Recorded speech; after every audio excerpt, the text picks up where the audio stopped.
আসসালামু আলাইকুম এভরিওয়ান। আজকে আমার রাতের খাবার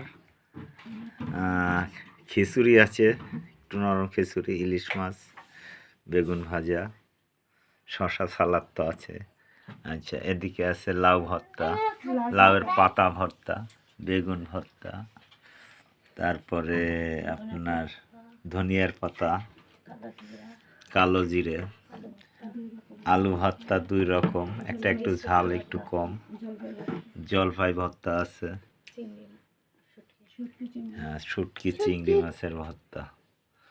আল্লাহ পাক যদি খাই ইনশাল্লাহ খাবো। সাথে সাদা ভাত আছে আর মুরগির মাংস, রাত্রেতে একটু মাংস থাকবেই। আপনাদের রাজি আপা খুব সুন্দর মজা করে রান্না করে, ইনশাল্লাহ খাওয়ালে এখন খাবো। সবাই ভালো থাকেন। আর আপনাদের পছন্দ হলে কোন সবজি কিভাবে রান্না করতে হয় যদি ইচ্ছা হয় তাহলে বলবেন, লিখে কমেন্ট করে জানাবেন, লাইক সাবস্ক্রাইব করবেন। আল্লাহ হাফেজ।